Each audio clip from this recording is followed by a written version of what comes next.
Today we're continuing to read the Brothers Karamazov, Chapter 5, Elders. Some of my readers may imagine that my young man was a sickly, ecstatic, poorly developed creature, a pale, consumptive dreamer.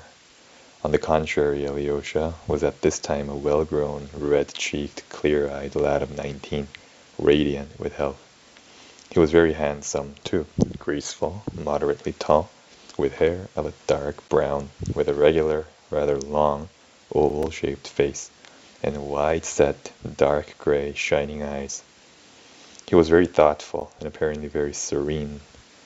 I shall be told, perhaps, that red cheeks are not incompatible with fanaticism and mysticism, but I fancy that Alyosha was more of a realist than anyone. Oh, no doubt, in the monastery he fully believed in miracles, but, to my thinking, miracles are never a stumbling block to the realist. It is not the miracles that dispose realists to belief. The genuine realist, if he is an unbeliever, will always find strength and ability to disbelieve in the miraculous. And if he is confronted with the miracle as an irrefutable fact, he would rather disbelieve his own senses than admit the fact. Even if he admits it as a fact of nature, till then unrecognized by him.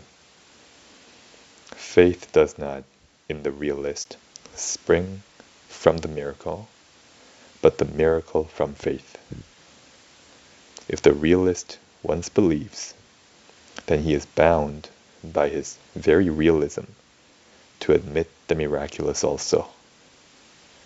The Apostle Thomas said that he would not believe till he saw, but when he did see, he said, "My Lord and my God."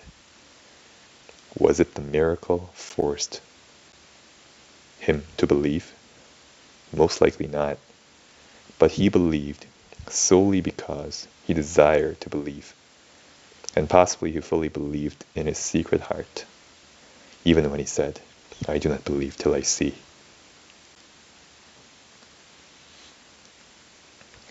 I shall be told, perhaps, that Alyosha was stupid, undeveloped, had not finished his studies, and so on. That he did not finish his studies is true, but to say that he was stupid or dull would be a great injustice. I'll simply repeat what I have said above. He entered upon this path only because, at that time, it alone struck his imagination and presented itself to him as offering an ideal means of escape for his soul from darkness to light.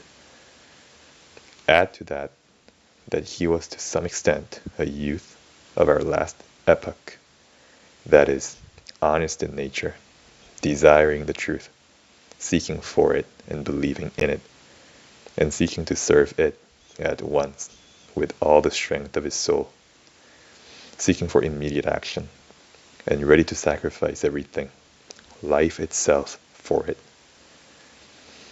Though these young men unhappily fail to understand that the sacrifice of life is, in many cases, the easiest of all sacrifices, and that to sacrifice, for instance, 5 or 6 years of their seething youth to hard and tedious study, if only to multiply tenfold their powers of serving the truth and the cause they have set before them as their goal. Such a sacrifice is utterly beyond the strength of many of them. The path Alyosha chose was a path going in the opposite direction, but he chose it with the same thirst for swift achievement. As soon as he reflected seriously, he was convinced of the existence of God and immortality, and at once he instinctively said to himself, "I want to live for immortality, and I will accept no compromise." In the same way, if he had decided that God and immortality did not exist, he would at once have become an atheist and a socialist. For socialism is not merely the labor question. It is before all things the atheistic question, the question of the form taken by atheism today, the question of the Tower of Babel built without God, not to mount to heaven from earth, but to set up heaven on earth. Alyosha would have found it strange and impossible to go on living as before. It is written, "Give all that thou hast to the poor, and follow me, if thou wouldst be perfect." And that's the end of the reading for today. Have a good day.